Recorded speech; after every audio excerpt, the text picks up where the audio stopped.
Next, principles and practice of risk assessment. Risk assessment की तरफ आते हैं। इस चैप्टर में जो आपका 90%, बल्कि इसके बाद जितना भी चैप्टर है यहाँ 4, ये टोटल जो है ये रिस्क असेसमेंट है, A to Z risk assessment. ठीक है। तो रिस्क असेसमेंट किसे कहते हैं? रिस्क असेसमेंट कहते हैं खतरात को पहचानना, फिर उनका जायज़ा लेना और फिर उनको कंट्रोल करना। द आइडेंटिफिकेशन, एनालिसिस, जायज़ा लेना and controlling of risk hazard is called risk assessment. तो खतरात को पहचानना, उसका जायज़ा लेना, उसको कंट्रोल करना, ये है रिस्क असेसमेंट। तो इस पूरे चैप्टर में आगे हम रिस्क असेसमेंट को ही डिस्कस करेंगे। ठीक है।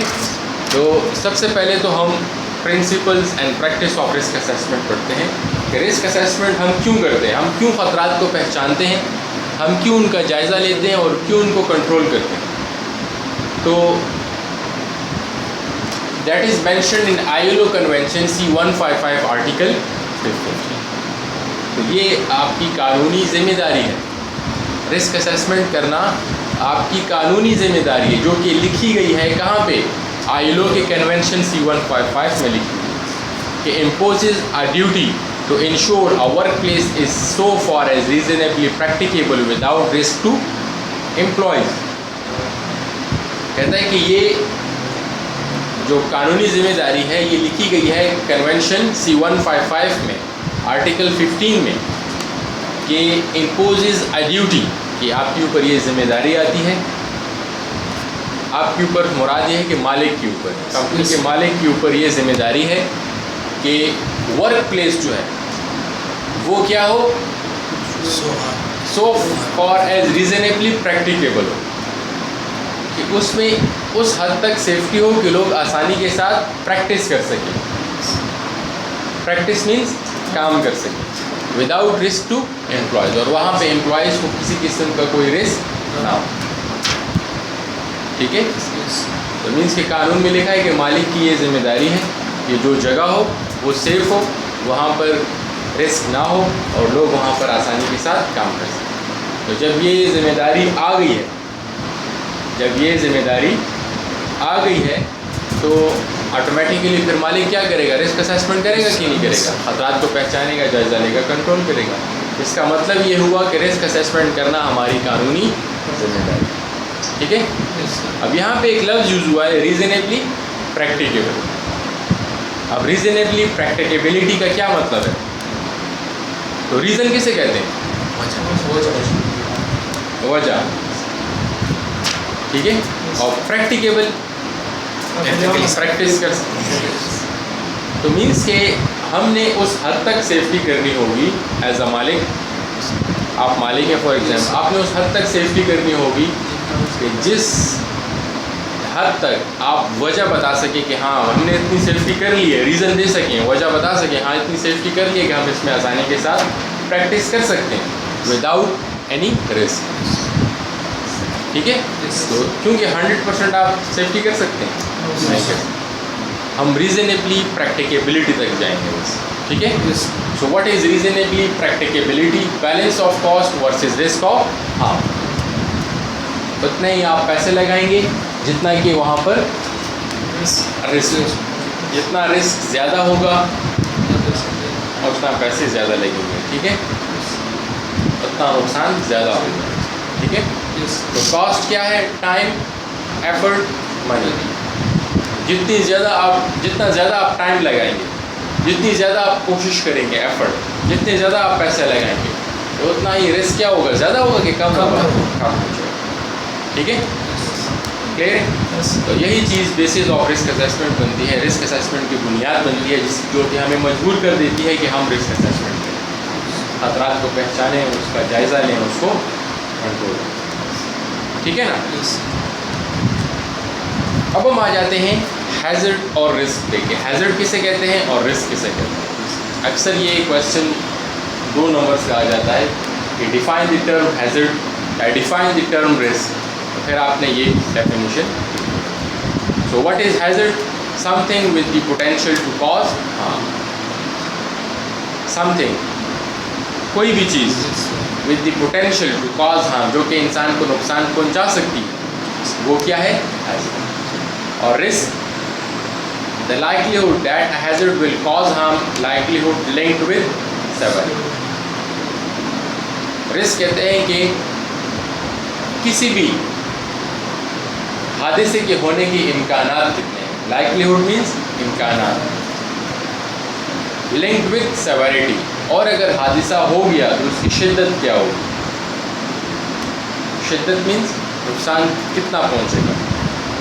तो हैज़र्ड किसे कहते हैं? हर वो चीज़ जो कि हमें नुकसान पहुंचा सकती है, वो क्या है? हैज़र्ड। तो हर वो चीज़ जो कि नुकसान पहुंचा सकती है वो हैज़र्ड है। तो हर वो चीज़ में हर वो चीज़ आ जाती है, ये पंखा, ये लाइट, ये चेयर, ये टेबल, ये मोबाइल, ये पेन, ये सब चीज़ें हैज़र्ड हैं। जो आपको नज़र आ रही हैं तमाम चीज़ें हैं, क्योंकि हमें नुकसान पहुंचा सकती है। ठीक है। फिर अब ये चेयर आपको कोई नुकसान पहुंचा रही है? अभी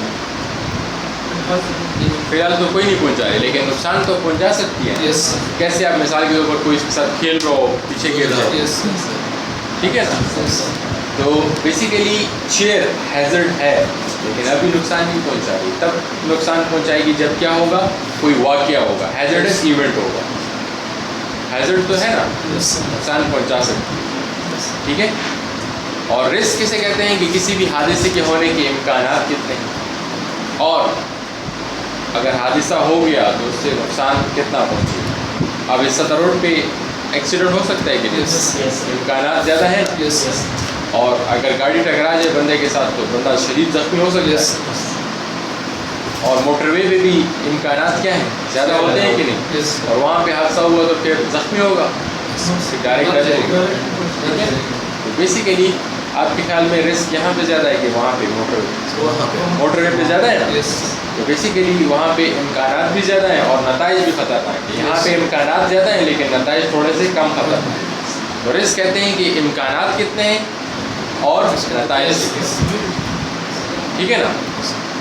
फिर और फिर हैज़र्ड को कैटेगराइज किया गया है कितनी कैटेगरीज में? 5 कैटेगरीज में इसको डिवाइड किया गया है। हैज़र्ड को कितनी कैटेगरीज में डिवाइड किया गया? 5। क्यों डिवाइड किया गया? इसलिए डिवाइड किया गया ताकि आपको हैज़र्ड कैटेगरीज या हैज़र्ड को आइडेंटिफाई करने में आसानी हो। ठीक है। तो फिज़िकल हैज़र्ड किसे कहते हैं? जो कि इंसानी जिस्म को डायरेक्टली नुकसान पहुंचाए। ठीक है। फिज़िकल किसे कहते हैं? जो कि इंसानी जिस्म को डायरेक्टली नुकसान पहुंचाए। अब बिजली है, फॉर एग्जाम्पल इलेक्ट्रिसिटी, इंसानी जिस्म को हाथ लगाए तो डायरेक्टली इंसानी जिस्म को नुकसान पहुंचता है कि नहीं? ये फिजिकल हैज़र्ड। नॉइस, शोर हो तो इंसान जहन को, इंसानी जिस्म को डायरेक्टली नुकसान पहुंचता है, डिस्टर्ब होता है इंसान, ये भी फिजिकल है। वाइब्रेशन, आप ड्रिलिंग मशीन इस्तेमाल करें, रेडिएशन, शुआएँ, मशीन से इंसानी जिस्म को डायरेक्टली नुकसान पहुंच सकता है, ये फिजिकल।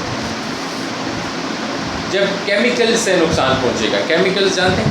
केमिकल्स होते हैं दवाइयाँ और तेज़ाब वगैरह, ये mercury solvents, carbon monoxide gases, ये धुआं वगैरह भी केमिकल्स हैं।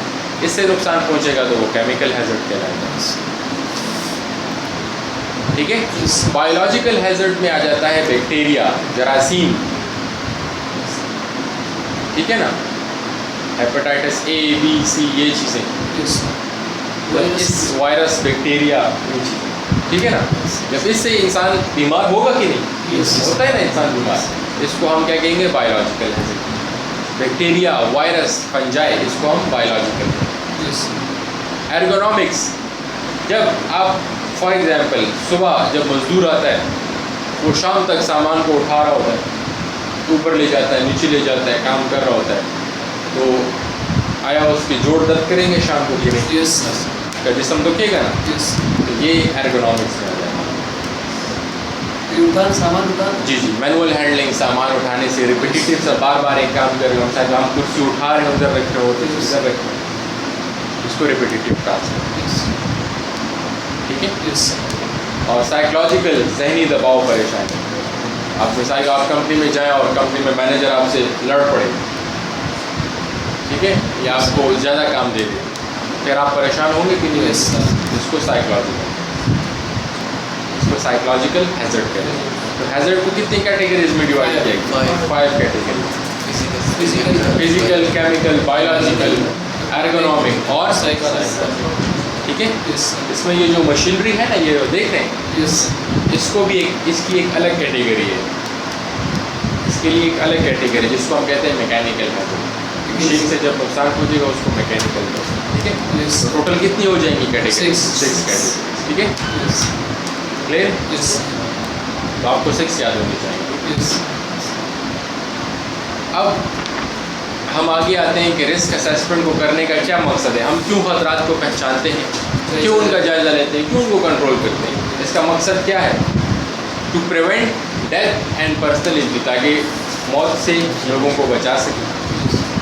ठीक है ना, इंजरी से लोगों को बचा सके जिस हद तक हम कर सकते हैं। ठीक है ना, other type of loss accidents, और मुख्तलिफ नुकसानात से लोगों को बचा सके।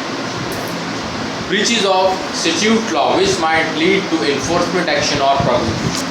हम इसलिए भी रिस्क असेसमेंट करते हैं ताकि हम कानून के मुताबिक अमल कर सकें, ताकि कानून ना टूटे। ब्रीच कहते हैं तोड़ना, स्टैट्यूट लॉ मुल्क का कानून, ताकि मुल्क का कानून ना टूटे। क्योंकि अगर मुल्क का कानून टूट गया हेल्थ एंड सेफ्टी का, तो फिर क्या होगा? जो कानून तोड़ता है तो वो तो मुजरिम होता है, उसको फिर सज़ा मिलती है। तो इसलिए हम ऐसा काम करेंगे, सेफ्टी करेंगे, रिस्क असेसमेंट करेंगे ताकि कानून ना टूटे। ठीक है, the direct and indirect cost that follow on from accident. Direct cost से बचने के लिए इनडायरेक्ट कॉस्ट से। डायरेक्ट जानते हैं, जो कि मेजरेबल होती है, जिसको हम गिन सकते हैं। इनडायरेक्ट वो होती है जिसको हम गिन नहीं सकते। फॉर एग्जाम्पल, एक कंपनी में हादसा होगा, उसकी रेपुटेशन ख़राब हो गई, वो रेपुटेशन को आप गिन सकते हैं? इनडायरेक्ट रेपुटेशन को तो नहीं गिनते। ठीक है ना, क्लियर है? ये चीज़ें हम नहीं गिन सकते, तो इसको हम इनडायरेक्ट कहते हैं। डायरेक्ट वो होती है जिसको हम गिन सकते हैं। आप फॉर एग्जाम्पल फर्नीचर जल गया, आपको पता है कि ये 1 लाख का था, आपको पता है, बिल्कुल, फाइन कितना लग गया, ये तो पता है ना कि फाइन इतने पैसों का, तो ये डायरेक्ट। तो ये चीज़ें बेसिकली रिस्क असेसमेंट को करने का मकसद ये है, हम इंजरी से बच सकें, डेथ से बच सकें, नुकसानात से बच सकें, कानून ना टूटे, डायरेक्ट इनडायरेक्ट नुकसानात। ठीक है, क्लियर है? अब साइट पे मुख्तलिफ़ किस्म के हादसात होते हैं जिसके लिए हमने रिस्क असेसमेंट करनी है। Type of incident, incident means वाक़यात या हादसात या वाक़यात। ठीक है, तो एक्सीडेंट भी एक इंसिडेंट है। एक्सीडेंट कौन सा इंसिडेंट है? जिसमें इंसान ज़ख्मी हो जाए या उसकी डेथ हो जाए, एक्सीडेंट। इंजरी एक्सीडेंट, जिसमें इंसान ज़ख्मी हो जाए। डैमेज ऑनली एक्सीडेंट, जिसमें इंसान का माली नुकसान हो जाए। फॉर एग्जांपल, गाड़ी टकरा गई, ड्राइवर तो सही है लेकिन गाड़ी तो ख़राब हो गई है ना, गाड़ी को ठीक करवाने में पैसे आते हैं कि नहीं आते? ये डैमेज ऑन। नियर मिस, जिसमें इंसान बाल और डेंजरस अक्रेंस, जिसमें नुकसान पहुंचने के इम्कानात क्या हो जाए? ज़्यादा हो जाए। और वर्क रिलेटेड इल हेल्थ, जिसमें इंसान बीमार हो जाए। ठीक है, तो ये तमाम वाक़यात क्या कहलाते हैं? इंसिडेंट। ये वाक़यात है ना, इंसिडेंट। ठीक है, इंसिडेंट मीन्स वाक़यात। ठीक है, तो ये आप देखें, ये हैज़र्ड है, नुकसान पहुंचा सकता है। यहाँ पे इंसान बाल बच गया ना, ये नियर मिस, बाल बच गया, वहाँ पे उसके ऊपर गिर गए, वो ज़ख्मी हो गया, वो क्या है? इंजरी या एक्सीडेंट, इंजरी एक्सीडेंट। ठीक है, ये एक ट्राइंगल है जिसको हम कहते हैं Frank bird accident triangle. Frank bird accident triangle, इसका मतलब क्या है? इसका मतलब इंतहाई आसान है कि अगर 600 इंसिडेंट्स होंगे, कितने? 600 इंसिडेंट्स। इंसिडेंट्स किसे कहते हैं? हादसात, वाक़यात। तो अगर 600 हादसात होंगे तो 600 में से 30 किस चीज़ के होंगे? डैमेज होंगे, माली नुकसानात। 30 में से 10 क्या होंगी? माइनर इंजरीज होंगी। 10 में से 1 क्या होगी? Serious injuries. बात की समझ आ रही है? 600 वाक़यात हैं, 600 में से 30 माली नुकसान हो गए, 30 में से 10 मामूली इंसान जो इंजर्ड हो जाता है उसकी हो गए, और 10 में से एक क्या होगी सीरियस। तो ये इसने एक अपने अंदाजे से बनाया, ठीक है ना, प्राइम पॉइंट, ठीक है। Yes sir. रिस्क असेसर्स, अब रिस्क असेसमेंट कौन करेगा? Safety officer. Safety officer. क्यों? क्योंकि वो कॉम्पिटेंट होता है कि नहीं होता? माहिर। तो risk assessors should be competent people. Risk assessor mean जो कि रिस्क असेसमेंट करेगा। तो कॉम्पिटेंट कौन सा बंदा होता है? जिसके पास क्या हो? ट्रेनिंग हो, नॉलेज हो, स्किल, और टीम अप्रोच इज बेनिफिशियल। अब सेफ्टी ऑफिसर अकेला जाएगा तो अब सेफ्टी ऑफिसर को बिजली के सामान की तमाम तर डिटेल मौजूद उसको पता है? नहीं पता। क्रेन की मुकम्मल डिटेल उसको पता है? नहीं पता। तो फिर वो क्या करेगा? टीम अप्रोच करेगा, एज अ टीम आगे जाएगा, उसमें सब कैटेगरी के बंदे बिल्कुल अपने साथ फिर लेके जाएगा वर्कर्स फेमिलियर विद टास्क। उन वर्कर्स को लेके जाएगा जो कि वो काम कर रहे हैं। अब क्रेन ऑपरेटर को साथ ले जाएगा कि यार क्रेन के बारे में बताओ कि क्या क्या मसाइल है। बिजली के साथ एक इलेक्ट्रिशियन ले जाएगा, ठीक है। हेल्थ एंड सेफ्टी स्पेशलिस्ट तो होगा सेफ्टी ऑफिसर, आप तो होंगे ना। टेक्निकल स्पेशलिस्ट होगा, एक इंजीनियर साथ ले जाएगा, ठीक है। लाइन मैनेजर, वहाँ का एरिया मैनेजर भी साथ ले जाएगा। इसके अलावा वर्कर सेफ्टी रिप्रेजेंटेटिव, जो वर्कर्स का जो बड़ा होता है, वकील जो हो गया या फॉरमैन हो गया, सुपरवाइज़र हो गया, उसको भी साथ ले जाएगा। Sir line manager madam Joshi से तक एरिया मैनेजर बस, सही। साइट मैनेजर हम मतलब फिर तो बेसिकली यहाँ तक हमने क्या चीज़ पढ़ी है? रिस्क असेसमेंट के लिए हम रास्ता बना रहे हैं।